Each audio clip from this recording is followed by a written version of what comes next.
ನಮಸ್ಕಾರ ಸ್ನೇಹಿತರೆ, ನಮ್ಮ ಯಾತ್ರಂ ಬೈ ವಾರ್ನ್ ಚಾನಲ್ಗೆ ನಿಮ್ಮೆಲ್ಲರಿಗೂ ಸ್ವಾಗತ.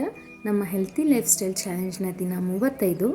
ಇವತ್ತು ಬೆಳಿಗ್ಗೆ ರೆಗ್ಯುಲರ್ ಆಗಿ 5 ಗಂಟೆಗೆ ಎದ್ದು ಆರ್ಡರ್ಸ್ ಅದು ಇದು ನೋಡಿಕೊಂಡು ಮಧ್ಯದಲ್ಲೇ ನೀರು ಕುಡಿದ್ವಿ. ನೀರು ಕುಡಿಯುವಾಗ ಸಿಪ್ ಬೈ ಸಿಪ್ ಕುಡೀರಿ, ಯಾಕೆಂದರೆ ಅದು ತುಂಬ ಒಳ್ಳೆಯದು ಆರೋಗ್ಯಕ್ಕೆ.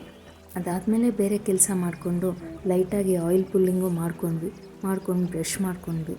ಬ್ರಷ್ ಆದಮೇಲೆ ಲೈಟಾಗಿ ವಾರ್ಮಪ್ಪು ಸ್ಟ್ರೆಚಸ್ಸು ಮಾಡಿಕೊಂಡು ಫ್ರೆಶ್ ಅಪ್ ಆದ್ವಿ. ಸಡನ್ನಾಗಿ ನೆಂಟರು ಬರ್ತಾರೆ ಅಂತ ಹೇಳಿದರು, ಅದಕ್ಕೋಸ್ಕರ ಅವ್ರಿಗೆ ನಮಗೂ ಅಂತ ಹೇಳಿ ಅರ್ಜುನ ಟೀ ರೆಡಿ ಮಾಡಿದೆ. ಮತ್ತು ದ್ರಾಕ್ಷಿದು ಚಟ್ನಿ ಇತ್ತಲ್ಲ, ಆಯುರ್ವೇದಿಕ್ ಪದ್ಧತಿಯಲ್ಲಿ ಮಾಡಿದ್ದಿತ್ತು, ಅದ್ರ ಜೊತೆಗೆ ದೋಸೆ ಮಾಡಿದೆ.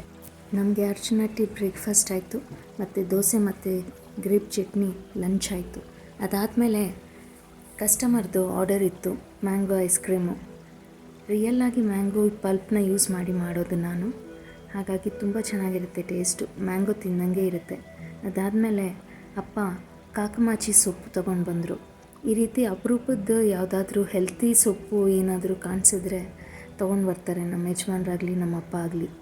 ಅಪರೂಪಕ್ಕೆ ಸಿಗುತ್ತಲ್ವ ಅಂತ ನಮಗೂ ಅವ್ರಿಗೂ ಎಲ್ಲರಿಗೂ ಸೇರಿಸಿ ನಾನು ಅದರಲ್ಲಿ ಒಂದು ಚಟ್ನಿ ಮಾಡಿದೆ ಆಯುರ್ವೇದಿಕ್ ಪದ್ಧತಿಯಲ್ಲಿ. ಸೊಪ್ಪಲ್ಲಿ ಔಷಧಿ ಗುಣಗಳು ಜಾಸ್ತಿ ಇದ್ದಾವೆ, ಹಾಗಾಗಿ ಇದು ತಿಂದರೆ ಲಿವರ್ಗೆ, ಲಂಗ್ಸ್ಗೆ ಎಲ್ಲದಕ್ಕೂ ತುಂಬಾ ಒಳ್ಳೆಯದು ಅಂತ ಹೇಳ್ತಾರೆ. ಇದರ ರೆಸಿಪಿನ ನಾನು ಮತ್ತೊಂದು ವಿಡಿಯೋಲಿ ಶೇರ್ ಮಾಡ್ತೀನಿ.